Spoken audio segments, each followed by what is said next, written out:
Hello, everyone. This is Rifat Al from the Islamic University of Gaza. It's always nice to see you back online, most of you. We continue discussing Shakespeare.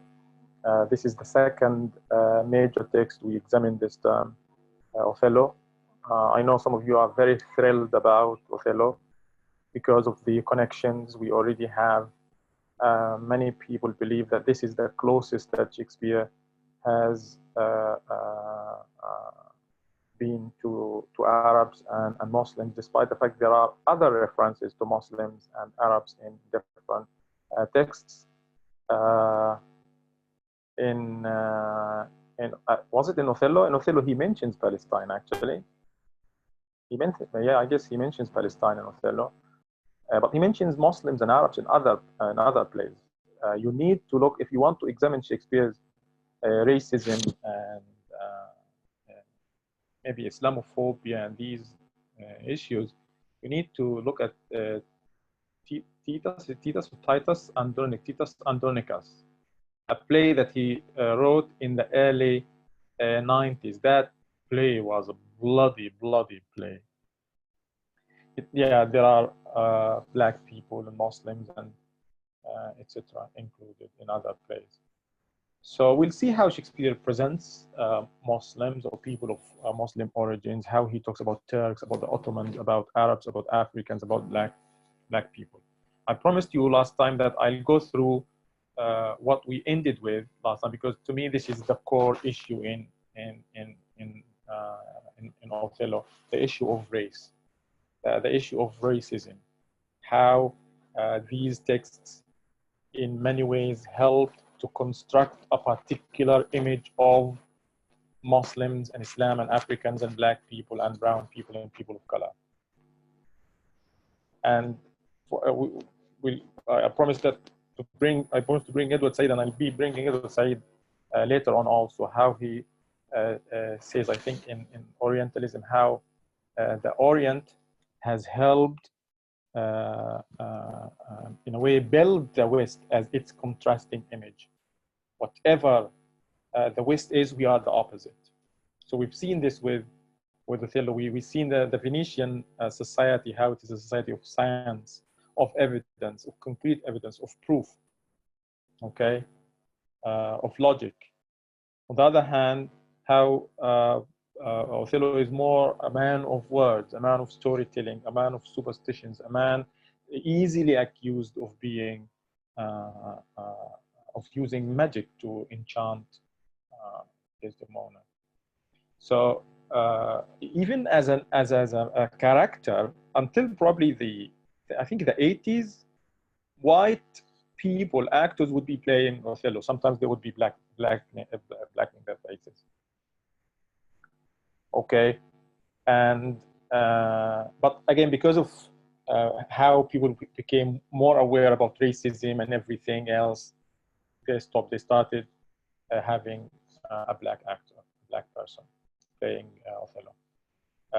We said that many people like to gloss the racial politics, to remove it out of the text.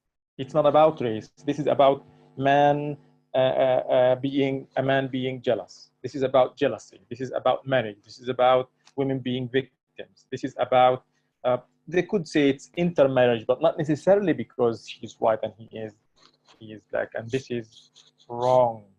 This is more than wrong.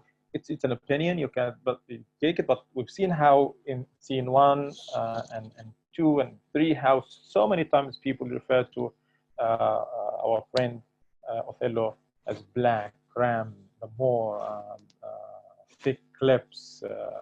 I saw his visage in his mind, or Desdemona said, because everybody's aware of his blackness, and they treat him as thus. And even what's his name, Brabantio, who would be inviting him to stay with his family members, even with his daughter, trust him with his daughters or daughter. But he has never seen Othello as a threat, someone who might infiltrate the society and marry his daughter, disrupt the perfection of this white society. He saw him as an entertainer. He saw him, he treated him as a fighter. He respected him because he would tell these stories and entertain everybody. But being her husband, being the father, oh, that is out of the question. So glossing the racial politics deprives the play of its most significant issue, racism. In this course, we try to focus on how, like writers like critics Edward Said would be reconsidering and rethinking history, the history of the play, not only the play itself, but also its reception, how it was received by critics, and how it was produced on stage. We've seen, for example, how our friend Coleridge would insist that Iago's malignity is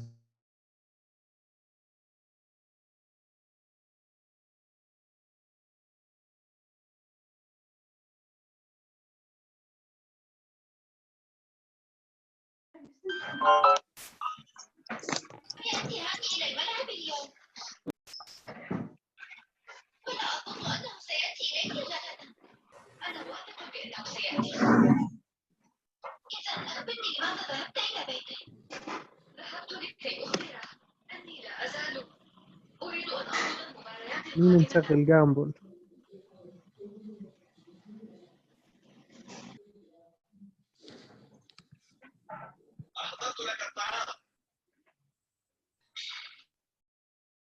شكلك تحضرها بالشيخ خليل.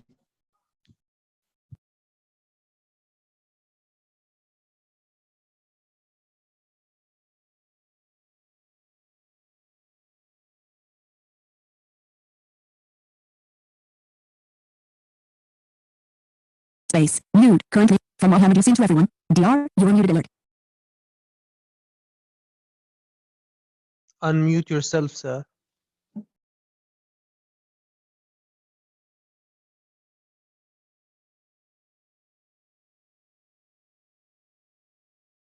Nude. okay. So I said we don't accept Coleridge's insistence that Iago's hatred and bigotry is mere motiveless malignity. We said there could be so many reasons why Iago would hate Othello. The most significant reason is that Othello is black.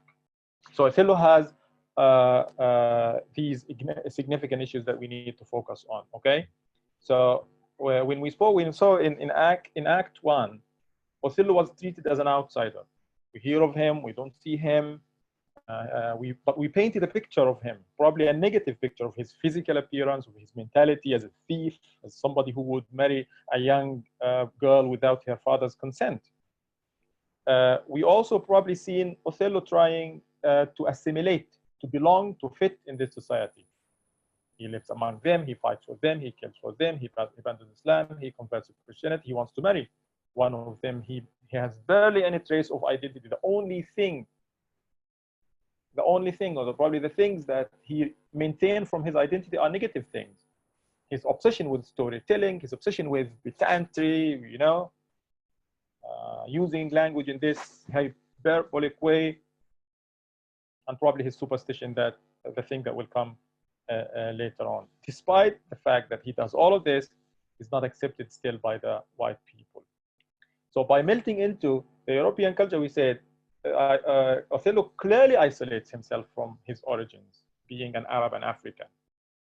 He tries to appropriate his own culture, the things in his culture that white people like and would appreciate him for, he maintains, like storytelling, like him being exotic, the stories he would do, the heroism, how he told them about the people whose heads grow beneath their shoulders, about the cannibalists, all these interesting stories he would be telling them because they like that. But the things they disliked, he dismisses, he abandons, like his religion, probably his color, his other things. But again, does this attempt from Othello to distance himself from his origins make him accepted? So far, we've seen that he wasn't. It was used as a killing machine. It was used as a killing machine. I gave you an example again from how this can be significant evidence when he spoke about the anthropophagi and the cannibalists and men whose heads grow beneath their shoulders. Him trying to tell the Europeans that I am closer to you than many of the people I left behind. Many of them are horrible savages, mindless, heartless people who would be eating flesh. But I am not one of them. I am closer to you. I don't eat flesh. My head doesn't grow beneath my shoulder. So he's trying to distance himself by dismissing many things, probably by making up so many stories. Please don't ask whether Shakespeare again meant something or not. You will not find enough evidence. But again, it's up to you if you want to believe that Shakespeare was again racist and he was condemning interracial marriage. But I can easily argue that Shakespeare was condemning the society that was not accepting assimilation and interracial relationships, etc. Okay. Anyone has anything to add, to say, to comment on this, on Act 1 before I move to Act 2?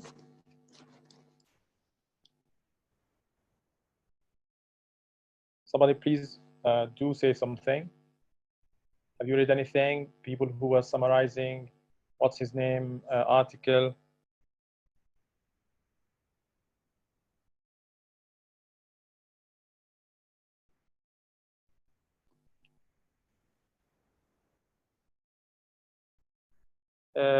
Reham says it's stupid that he is ashamed of his religion. I think it's more than stupid. What would you think as a Muslim? What would you think of those? There is a fashion now, a trend in the West. People from Gaza, from the Arab and Islamic world, they would travel to America, to Germany, to Europe, anywhere, and they would become ex-Muslims, and they would be horribly, horribly Islamophobic, horribly, horribly bigots. Because I don't know, they want to get their asylum application accepted very quickly. They want to prove it's a career, by the way. Hating Islam, hating Muslims, hating Arabs, hating Palestinians is a career now. The Zionist organizations, many people can adopt you. They would encourage you to write a book. They would be inviting you and giving you money here and there. So it's easy. But what do we think of those people? Those people who become even more hateful of Muslims and Islam than actual bigots and Islamophobic. So yeah, think of this, and what do you think of? What does this make you think of Othello? Now, in Act 1, this actually should be Act 2. Sorry. Okay, fix it. Act 2, we said in Act 2, the play could have been a comedy. So far, it could have been a comedy. You have everything that could have made it a comedy. The play itself tackles domestic and personal issues passionately and deeply in a very beautiful way. A daughter running away, leaving her father behind, not even consenting, asking his permission. Somebody eloping with, he's black, she's white, he's old, he's young, and with all these differences, and somebody inciting the father and the society against those people. There's a lot of passion, a lot of depth in this scene. Now, by Act 1, we think when Act 1 comes to a close, we think that this play could be a pure political play. It positions itself as a largely political play. It's about war, it's about fighting, because everybody's going to Cyprus to fight. The main character, his wife, and everybody else. But by the opening scene of Act 2, the war has gone.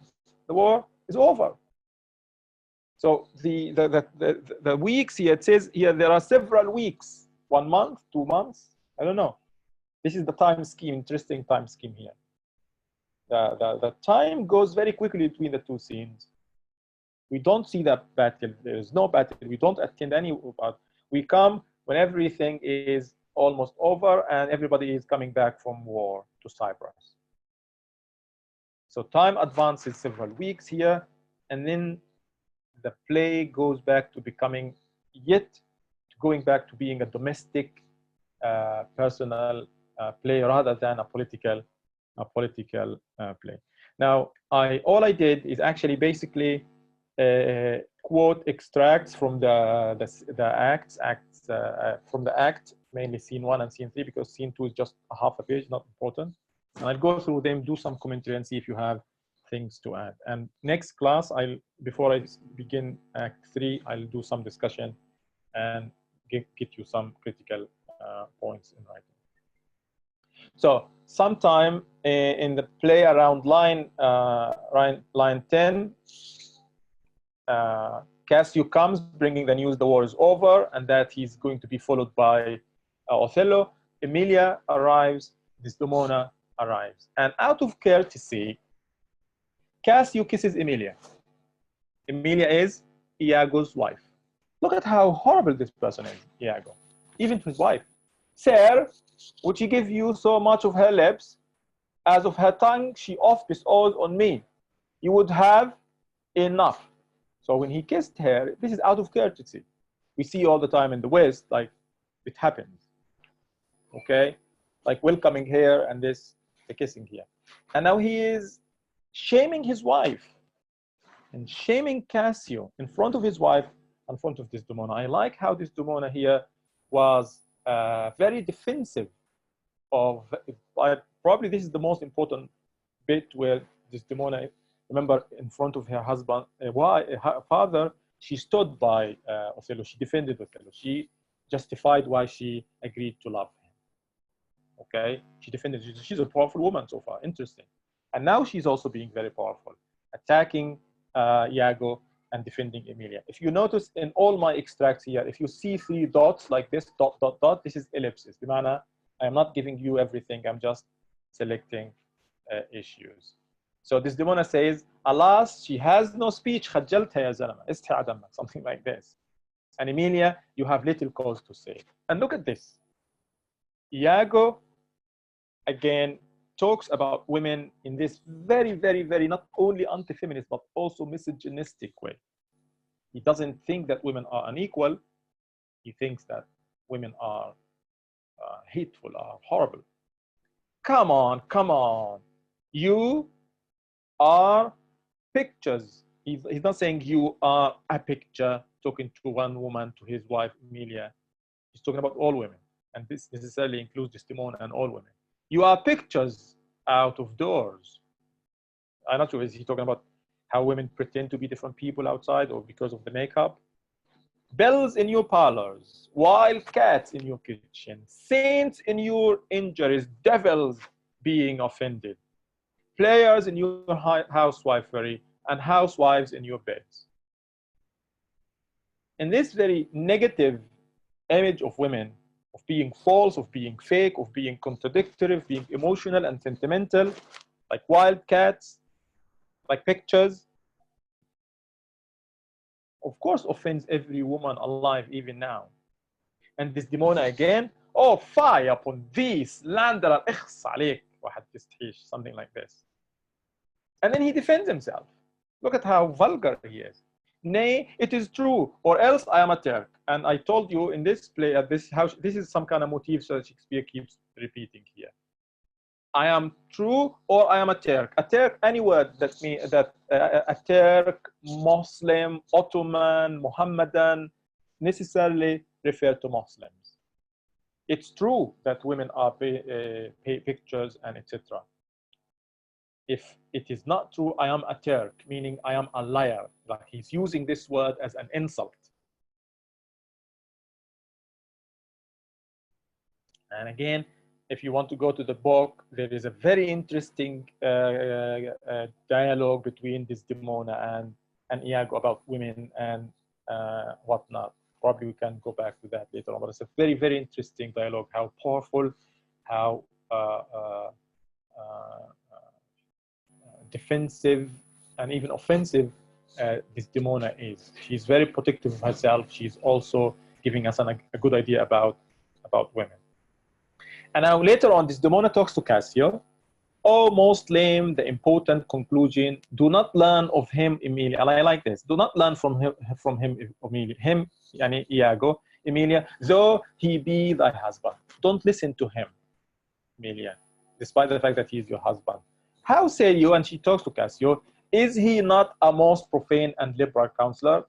Isn't he a profane? Isn't he a horrible person about Iago and Cassio? He speaks home, madam. You may relish him more in the soldier than in the scholar. He's more of a soldier. This is how soldiers speak. Sometimes they're rough, they're tough, they're vulgar. He's not a scholar. You don't have to take everything he says for granted.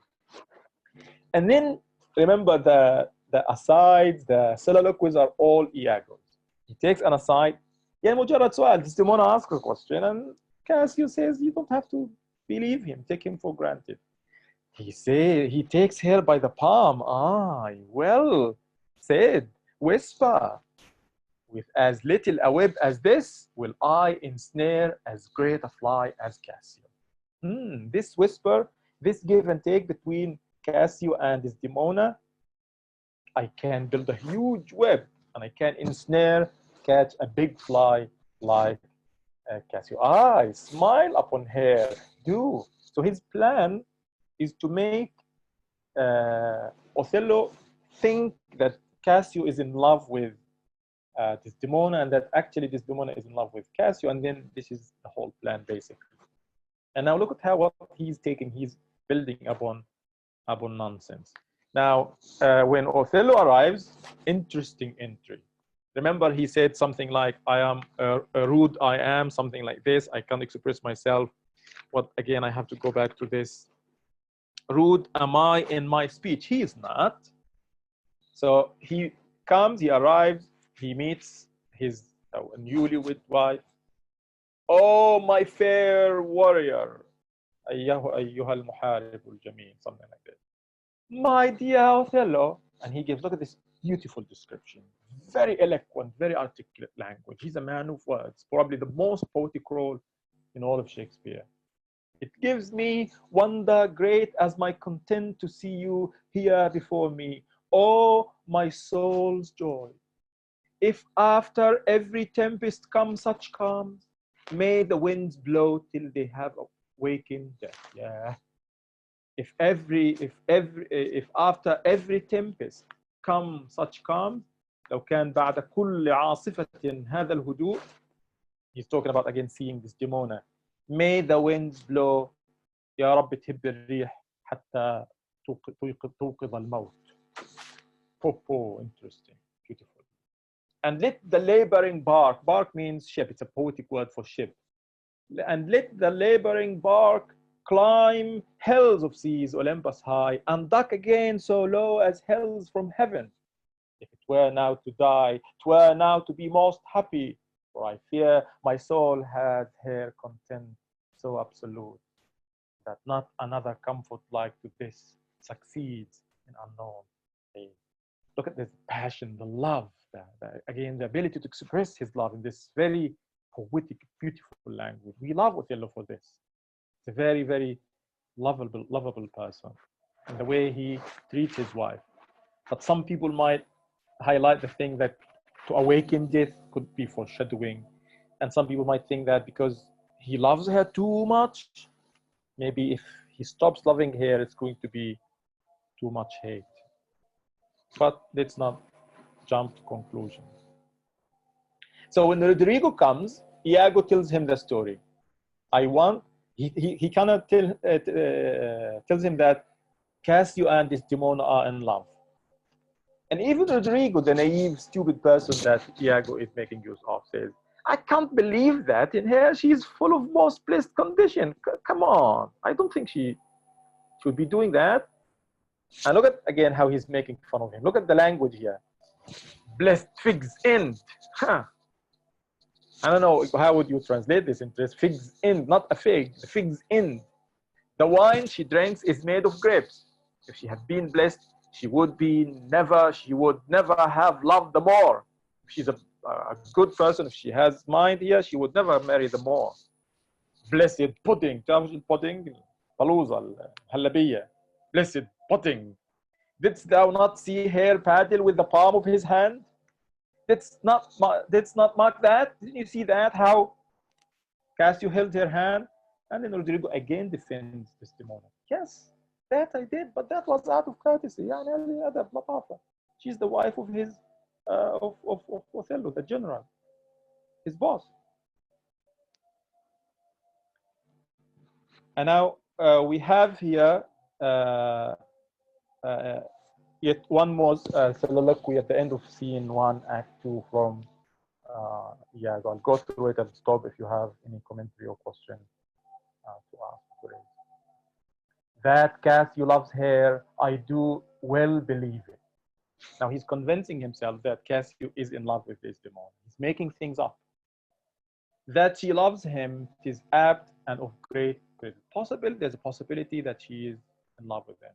The more, howbeit that I endure him not, I hate the more. Remember, I hate the more many times. Is of a constant, loving, noble nature. And he's using this good nature of Othello against him. The same thing he's going to be using Desdemona's good nature against her. And I dare think he'll prove to Desdemona a most dear husband. He's going to be an excellent husband. Now, I do love her too. Oh, there is another reason here. Maybe, and remember I said last time, one of the most threatening and frightening things about Iago is that you feel he's planning right now, like when you're reading this, when you're watching this. And you imagine him as a friend of yours. Sometimes we have friends around ourselves. They go crazy, they say crazy things, they plan crazy things. And sometimes we look at them, oh my God, terrorized, frightened at how evil they can be. So this person realizes just now, very now, that he too is in love with Desdemona. Oh my God, maybe I am in love with her too. Now, I do love her too. Not out of absolute lust, though peradventure I stand account for as great a sin, but partly led to diet my revenge, to feed my revenge, like Shylock said. What kind of revenge? And then he brings another reason why he wants to do this. For that I do suspect the lusty Moor hath leapt into my seat, and thought whereof doth like a poisonous mineral know my inwards. He says, I suspect, there's no evidence, that Othello slept with my wife, Emilia. And this is again a horrible, horrible thing a husband would be thinking of. He doesn't trust anybody. He's willing to destroy his life, his marriage, his home, just to destroy Othello. I hope actually you would understand why many critics would think that Iago is the scariest character in Shakespeare. Somebody willing to destroy himself. يعني علي وعلى أعدائي. His wife. Oh my God. And nothing can or shall content my soul till I am evened يعني سواسية نستوي with him wife for wife. Wow. For failing so, yet that I put the more at least into a jealousy so strong, I will make him jealous. That judgment cannot cure, which thing to do if this poor trash of Venice, whom I trash for his quick hunting stand, the putting on, I'll have our Michael Cassio in the head. I'll use Michael Cassio to do this. Abuse him to the more in the rank guard, for I fear Cassio with my nightcap to make the more thank me, love me, and reward me for making him egregiously an ass, for making him a donkey, stupid, ignorant person. And I will make him thank me and love me and reward me for that. And practicing upon his peace and quiet, even to madness, 'tis here, but yet confused, never his plain face is never seen till used. This evil cannot be seen easily until it is used. Yeah, interesting things. So please, anybody, what do you think of Othello? What do you think of Iago? Anything to comment so far on this scene?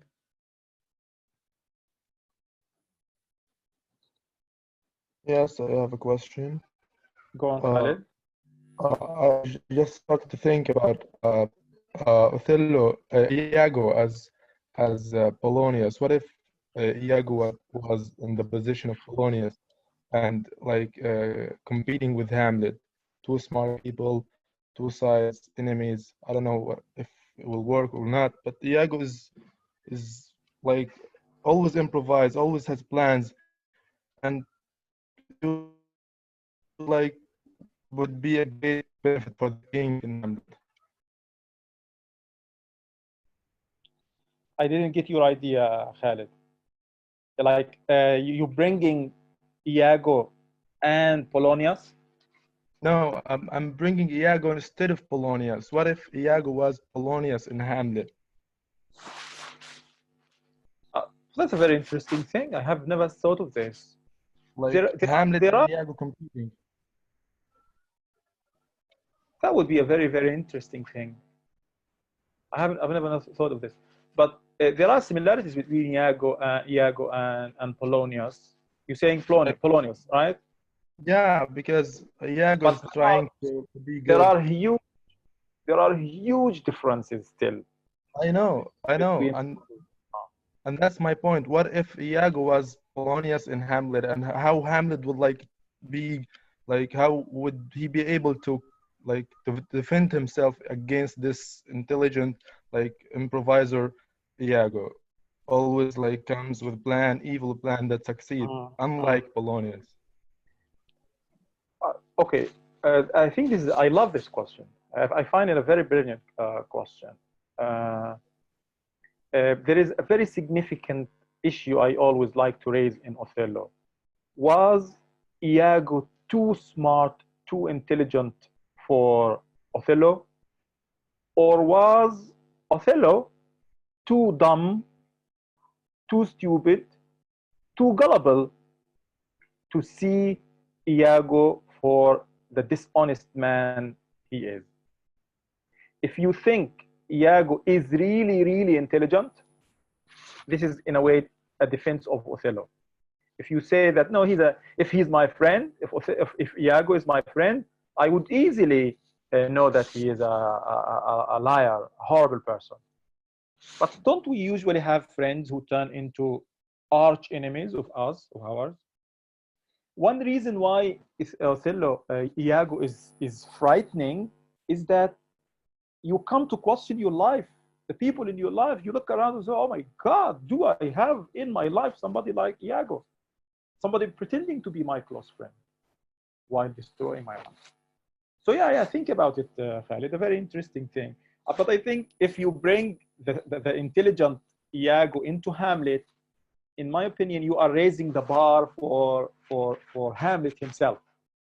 So I think this is going to make Hamlet even more cunning, more subtle, more intelligent, because he was competing with an idiot, a stupid man like Polonius. Imagine him competing with a real rival. I have a point, sir. Very quickly, briefly. Yeah, like so far, and I know because I read the play already, until the end of the play, it's all about Iago. Like it's true that it's the tragedy of Othello, but it's the play of Iago. I agree with Bloom so far, because like remember in Hamlet, like always Hamlet plans to do things or act in certain ways. Like if Hamlet didn't decide to take revenge and to listen to the ghost, there's no Hamlet, there's no play. It all depends on what he wants to do and what he thinks. And it's the same in a different way, but it's the same here. It's all about Iago. If he acts, there's a play. If he does not, there's no play. So yep, it is possible. And this raises the question of Shakespeare inventing a black hero, a black protagonist. Did he really invent one that is stupid, one that is, that cannot even compete to become... Yeah, that he's not even the protagonist, or at least that is not dominating. It's not the hero. It's not the person that people, like if I'm gonna watch this play or read it, everything in my mind is to see how Iago acts, how he plans, how he says stuff, how he does stuff, how he manipulates. But Othello is always there because everything he does, I know he will do.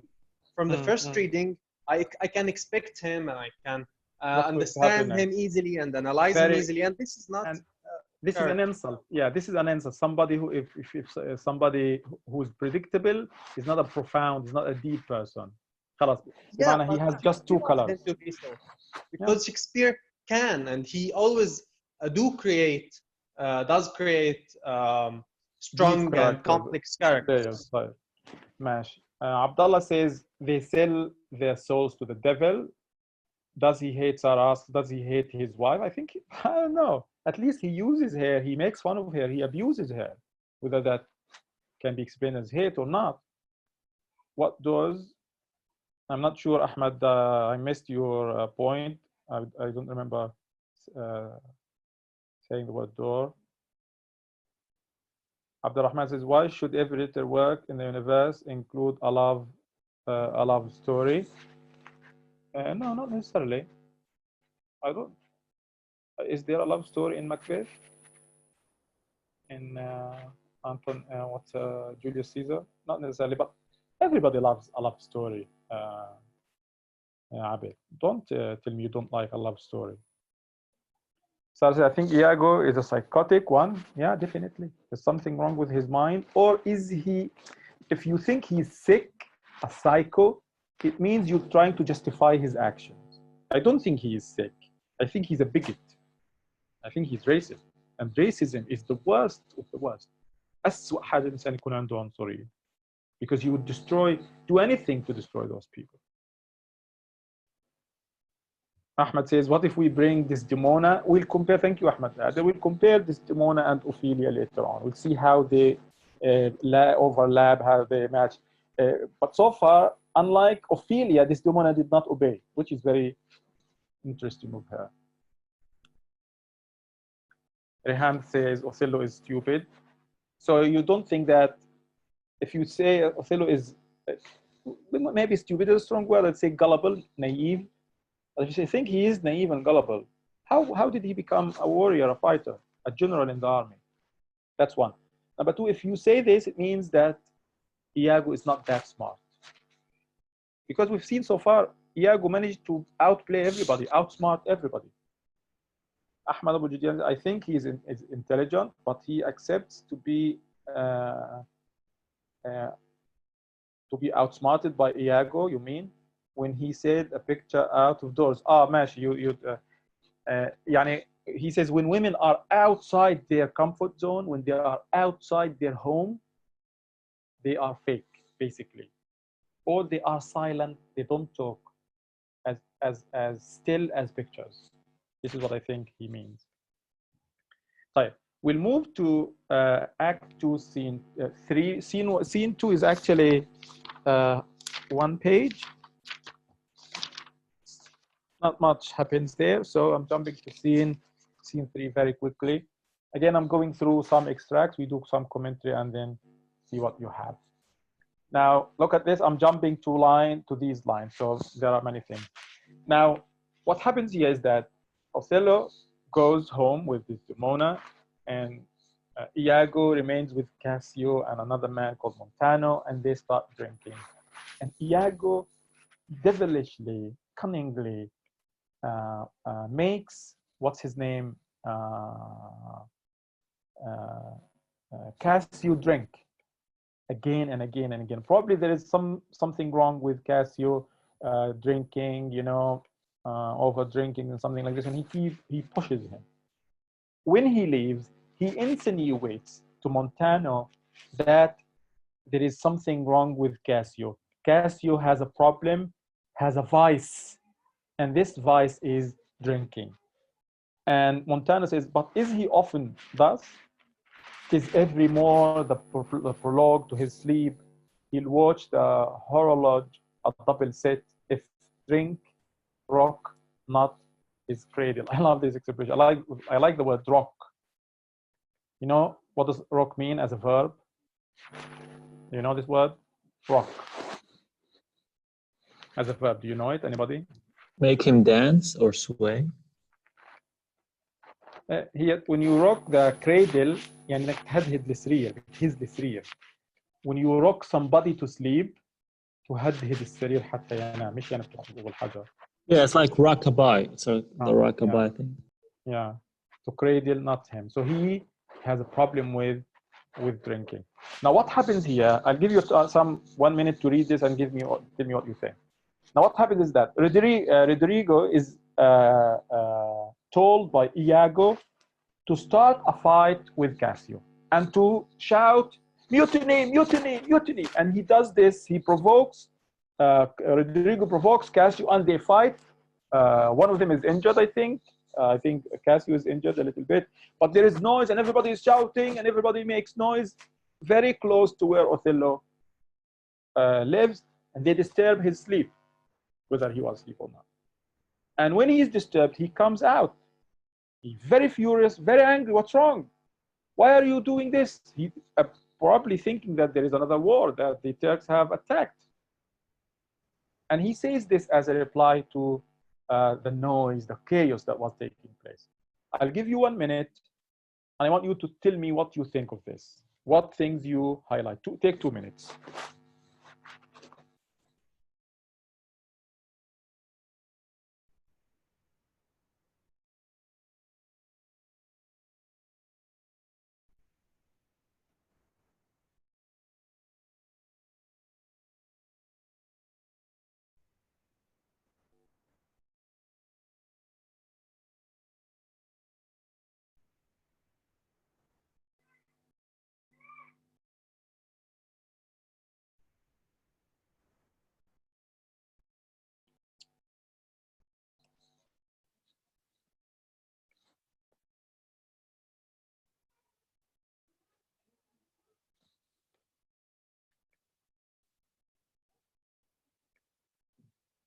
One minute.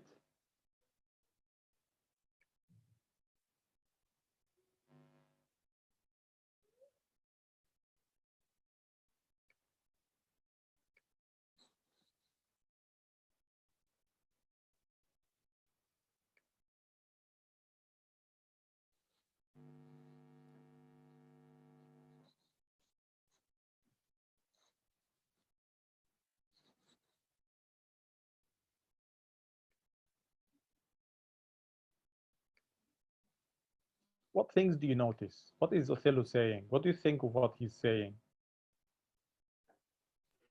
He distances himself from the Turks. He says, Not "Are we sense. turned Turks? Are we turned Turks?" Uh-huh. So, what do you think? كأنه بيحكي يعني إيش صرنا نار.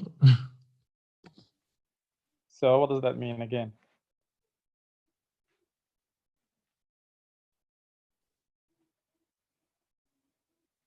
What do you think? What does it indicate? He's trying to fit in. He's telling them, "I am like you." He's condemning the Turks in a way. Mm-hmm. Somebody else? Thank you.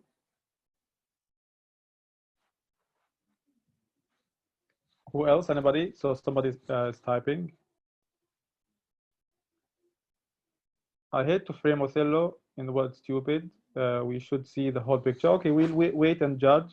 Many questions, poetic language. So the questions he's raising and the poetic language. He said, honest Iago, thank you. Still, we will hear honest Iago, good Iago so many times. And this is one of the most significant dramatic ironies in the play. He's attacking us. What do you mean, Reham? Are you personally offended? Are you offended personally? Anybody personally offended by Othello?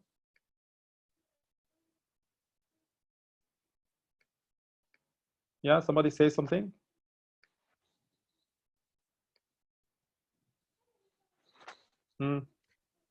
Yes, I cannot but compare this bit about the Turks and Ottomanites and Christians, and he being a Christian. I cannot but compare it with those Palestinians who speak the Western logic when they talk about Palestine and Israel. Like they are always putting themselves or putting themselves with the white with the Western So what logic, why would saying why that those terrorists using their terminology, using their logic, speaking in their language, and describing their people, us, as barbaric or as terrorist or whatever, like what happened recently. no name? Oh yeah, I see, no names. So yeah, we have this many people. Sometimes you would understand how they would be. You can never justify this, but you see why. Some of them want to get the asylum very quickly, so they disown everything. They hate everything. I was told the other day by somebody informed about somebody who went to America, and when he sees a shawarma stand, a falafel stand, he just runs away and says, "Oh, those horrible people, terrorists." To the extent that even non-supporters of Palestine there have started to think that he's gone crazy. How come you were in Gaza last month and now you are out of Gaza? You had everything about Palestine and the Palestinians and Muslims and Islam and everything. You don't want even to, you call everybody you see without knowing a terrorist. That's extreme. The most bigoted people in America wouldn't do this. They would at least, like somebody, not the shawarma, you can do anything, but you don't attack, people who sell shawarma or food or falafel, whatever. So what is, in a way, like Shakespeare wants women to hate, what's his name, Iago, when he attacked women. Probably he wants us Muslims to lose this kind of support. Because yeah, thank you. I think I agree with Riham that personally we are offended. We don't claim to represent Islam and Muslims, but this is against us. This is insulting. Why? How now? How? From whence arises this? Are we turned Turks, like lawless jungle, without logic, without brain? What's this chaos? We are in Europe. We follow the rules. We don't fight like this in the streets. There is law. And to ourselves do that which heaven had forbid the Ottomans. Even the Ottomans, the Ottomites don't do this. It's even worse. Look at this. Even the Ottomites don't fight don't brawl in the streets. It's الفكرة أنا مجنناني. What drives me crazy is that there's no reason for this, Othello. You don't have to bring Islam and Muslims and Arabs and non-Christians into this. You don't need to prove that you are loyal to Europe. He's doing it, I don't know, for Christian shame put by this barbarous brawler. He that stands next to carve for his own rage, holds his soul light, he dies upon his motion. If you keep doing this, probably you die. Silence that dreadful bell, because there is a bell, it frights the isle. People in Cyprus are going to be frightened. They're going to think that the enemies are attacking. Silence that bell. From her property, what's the matter? Matters. Honest Iago, thank you for highlighting this. Keep pulling our hair every time he says honest Iago, good Iago. That looks dead with grieving. You look very sad because of what's happening. Speak. Who began this? On thy love, I charge thee, please. And look at the most interesting thing that happens here. Iago says, no, he resists. He doesn't say, no, I don't want to say. He like, please don't, I can't say bad things about Michael Cassio. I can't tarnish his name. He's my friend. I can't talk ill about him. I can't, you see? He actually, by doing this, he says all the horrible things about Cassio. I had rather have this tongue cut from my mouth than it should do offense to Michael Cassio. I can never speak ill about Michael Cassio against him. I'd have my tongue cut. and again he goes to tell what happened in his own way. The thing is that Cassio was a little bit drunk, he was a little bit wrong, and he didn't speak for himself, giving Iago the chance to speak. Please go to the text and see what exactly happens here. I'm just jumping for the sake of time. And Othello again, I know, Iago, thy honesty and love doth mince this matter. I know you try to mitigate this. You try to tell me that this is not that big a deal, making it light to Cassio. Cassio, I love thee. but never more be my officer. Aha, the first part of the plan. Tick. Never be my lieutenant. Enter Desdemona with attended يعني people around here. Look, if my gentle love be not raised up. طلع صحيت للمدام. I'll make thee an example. والله أدبك. هعمل منك عبرة مثال. Desdemona, what's the matter? All's well now, sweeting. Come away to bed. Let's go back to sleep. And then long dialogue takes place between Iago and Cassio. Heartbreaking, because we know that the evil behind this all, look at the intensity here, the suspense, the dramatic irony.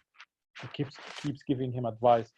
The more he listens to Iago, the more in trouble he is. And this is, look at how everybody shifts to prose here, because there's no time for poetry, for poeticality here, for verse. And Cassio, reputation, reputation, reputation. Oh, I've lost my reputation. I have lost the immortal part of myself. راحت سمعتي اتبهدلت. The immortal part, the part that never dies. And what remains is bestial. My reputation, Iago, my reputation. Look at how many times he repeats the word reputation. And Iago says, as I am an honest man, I find this very hilarious. As I am an honest man, I thought you had received some bodily wound. Yes, there is more sense in that than in reputation. بالعكس, you lost in the cut more than you lost in reputation. Reputation is two different definitions of reputation. Reputation is an idle and most false imposition, oft got without merit. برمي عليه كلام. You get this reputation without merit because early in scene 1 he said he didn't deserve this because he didn't have experience. And he tricked him. Oft got without merit, بيحصلها الواحد بدون حق, and most false imposition. And lost without deserving. بتجيبها من غير ما تستحقها وبتضيع منك ببساطة. You have lost no reputation at all unless you repute yourself such a loser. Oh thou, I love this definition of wine. Oh thou invisible spirit of wine, if thou hast no name to be known by, let us call thee devil. Beautiful definition. يا روح الخمرة المخفية، لو لم يكن لك اسم نعرفك بها فسميناك الشيطان الشر. And now the advice comes from Iago. You are, or any man living may be drunk at some time, man. Look at the prose also, the casual language. Anybody can be drunk. Why did he do this? This is wrong. He shouldn't have done this. Many people, by the way, could have said, listen, if there is no malignity in his action, he could have stopped here. شوفوا معايا. انتبهوا للكلام المهم. Now Cassio loses his job.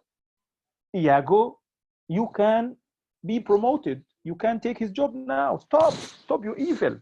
And this could have become a comedy or something.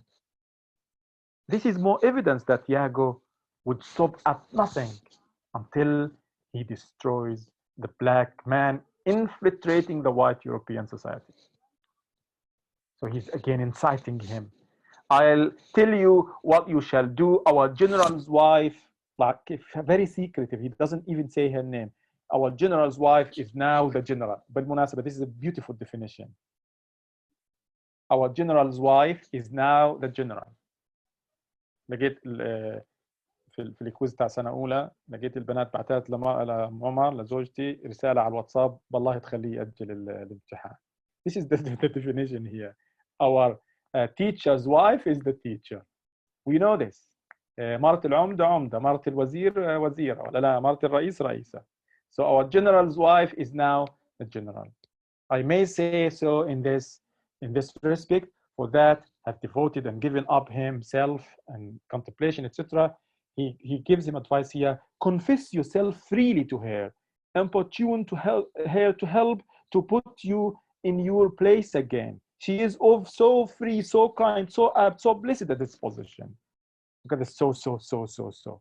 So holds it a vice in her goodness not to do more than she is requested. She's going to be considered an insult, a vice, if she doesn't help you. He says, okay, I think it freely, and betimes in the morning, I'll beseech the virtuous Desdemona to undertake for me. I am desperate of my fortunes if they check me here. I am desperate, I'd do anything. And then Iago goes for another soliloquy. It's actually, with Hamlet, we have one soliloquy every couple of scenes, but here every scene has two soliloquies or so. Iago, how am I then a villain to counsel Cassio to this parallel course? Ya Allah. Nobody in the play told him you are a villain, but he knows the audience, or at least some of them would think he is a villain. He's evil. How am I, يا الله كان بقول لك كيف أنا سيء وهيني قاعد بعطي بنات نصائح بلاش مجاني. How am I then a villain to counsel Cassio to this parallel course directly to his good? I want what's good for him. We know he doesn't, but look, even he's trying to trick us, the audience, we who know everything about him.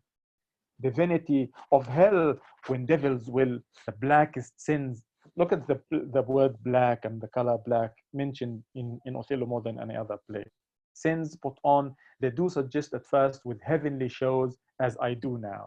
Yes, what I say, I advise, might sound good, but maybe it's not going to be good.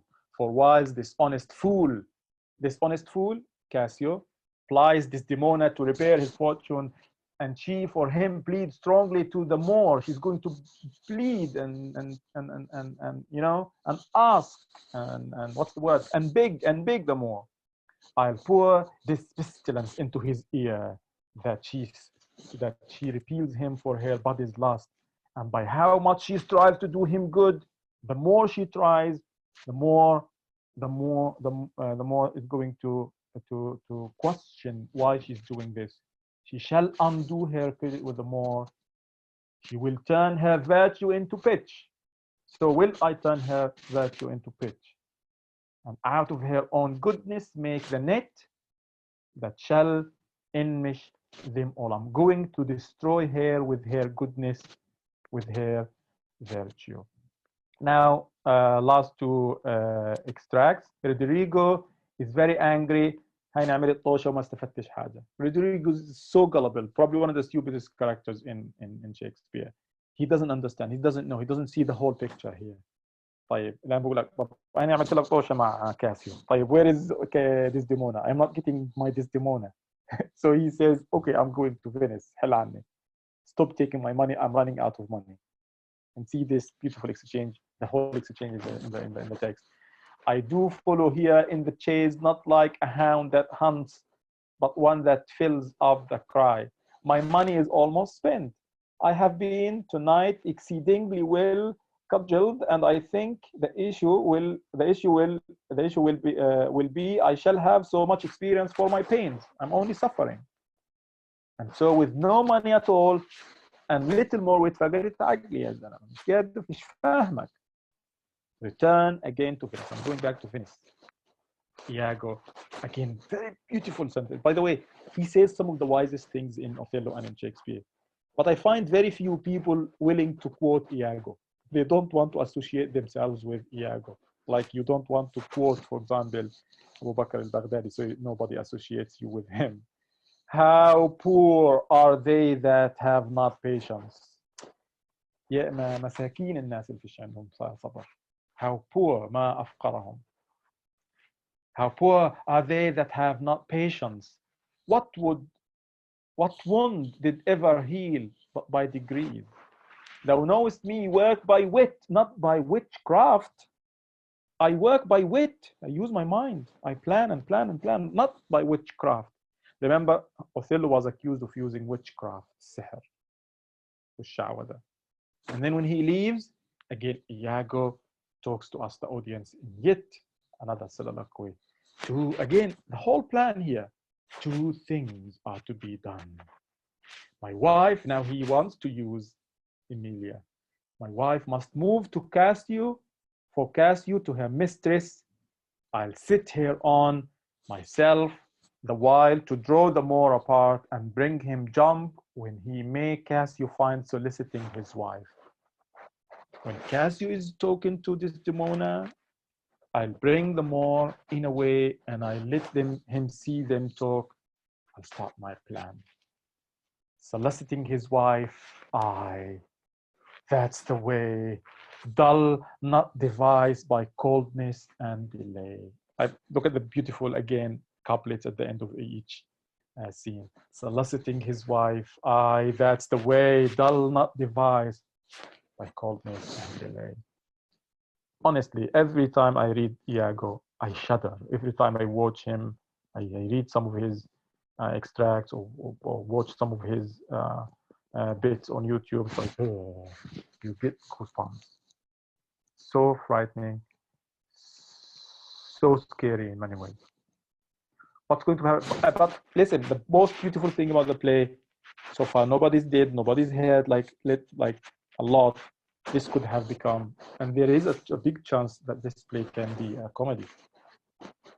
I'll stop here. I'll give you time to comment or say something. Reham says, I started to think that Shakespeare is making iron of Othello by giving him the big role in this play, the protagonist, but still what makes the play go on this is Iago's acting. Correct? But there is a big dialogue whether the main character is Othello or Iago. But it's definitely Iago takes most of the important actions. He talks more, he soliloquizes, he takes the asides, does many things. Cassio knows that Iago is evil. No, he doesn't. Of course he doesn't. He trusts him. Everybody thinks Iago is good so far. The only person who once calls Iago a villain or something was Rodrigo, the stupidest person. So only Rodrigo could see him for what he is. Maybe because he openly spoke about his devilish and evil plan. But Cassio trusts. He calls him honest Iago more than once. Does Othello have a reason to suspect Iago? So, of course, definitely not. He will not have anything. But again, I want you to see whether this is due to Iago's perfect plan, perfect plot, or Othello's gullibility. Yeah?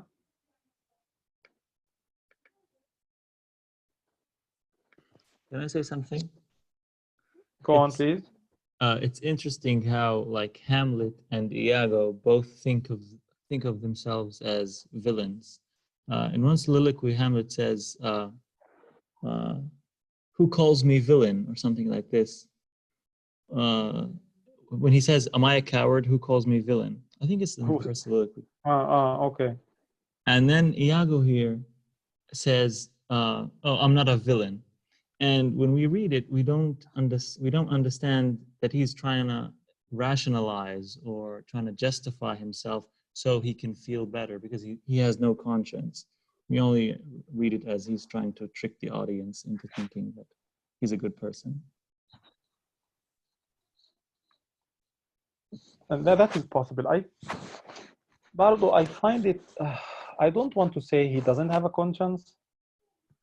It's like when you talk about the Israeli occupation, and you say they are pure evil or they have no consciences. Oh yeah, you're right. If you say so, you justify their evil. Yeah, you're right. I just thought of this. If you say he is, I don't think he is heartless or mindless. I don't know. And again, look at like people around you and try to compare sometimes. You don't have to find an exact match. But again, this is one thing why Shakespeare it's not easy to judge characters. And if you sometimes find, okay, I found it. Iago doesn't have a conscience. And then like, okay, but if he doesn't, it means, I remember this joke about flies. Somebody was like, a fly has only a 6-second memory span. فواحد there was a meme انه طلع يعني بقول لك يا حرام انه الدبانه طلعت صاحبه مرض، يعني مش انها غلسه in her, and she keeps annoying us. She forgets that she just annoyed us, and she comes back. So we're trying to justify it. Yeah, but like, I don't know. But with Shakespeare, it's not easy to find just one word to encompass a character. Iago is one of the biggest characters in Shakespeare. Also, understanding the soliloquy as a self-hearing, that the character is speaking to himself as well as the audience. We can say that, yeah, maybe he's trying to convince himself that no, he's not a villain. He's just, what he does is justified. Possible also. Yeah. But it's more self-hearing in Hamlet than here, probably. I don't know. Sarah says, why do all heroes and noblemen die in the end of Shakespeare play, although this doesn't happen in real life? You could take in all tragedies, almost all the main characters die. You can take, if this doesn't happen in real life, yeah, possible, but also you could take the death as a metaphorical death. It doesn't have to be a literal death. And Sarah is asking, why is death usually associated with women? That's a very important point also. I mentioned the book earlier, Over Her Dead Body. The book discusses this. You could write, by the way, an article. Your master's degree could be women and death in Palestinian poetry, women and death in Israeli poetry, and women and death in Palestinian short stories. That's a very huge, very beautiful issue to talk about. The thing is that women have always been associated with death. Not that this is a good thing, but yeah, there's always a woman. Maramas, I don't like the idea of comparing Desdemona to Ophelia. We're not there yet, but no, you can't do anything. This is a free country after all, or is it? So you just, even if there are you don't find many similarities, still, it's always good to compare. So if you want to compare so far, Desdemona is a lot more powerful. She said no to her father, who is a senator, probably as important as Polonius is. There's a huge difference between them, which is, but let's see what happens to Desdemona at the end. Now that she is under the umbrella of her husband. She runs away from her family, from her father. What happens next? Shayma says Shakespeare is a cunning person. He wants us to ask ourselves, who is the true? That's Shakespeare. Shakespeare is more about raising questions, about gaps, inviting us to fill in these gaps, to express ourselves, to think, to plan, to talk, to argue, to agree, and to disagree. And that's the best thing about Shakespeare. Why do we have a little about him, but Shakespeare is Shakespeare? Yep, that's a very interesting way to put it. Shakespeare is Shakespeare. Okay.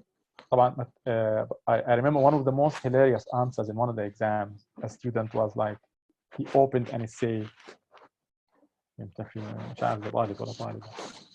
He opened an essay by saying Shakespeare is a good poet. فأنا قلت له شكرا على المعلومة يعني. Thank you, I didn't know that. Anyway, we'll stop here. We'll meet Saturday. I'll send you, get ready for the quiz next Saturday, and we'll talk later about it. ممكن نزقه للأحد إذا أنتم حابين، ما فيش عندي مشكلة. But I want you to get ready and also to be ready for Monday's session with Professor Margaret Litvin. ماشي؟ يعطيكم العافية، شكرا، بارك الله فيكم، تصبحوا على خير.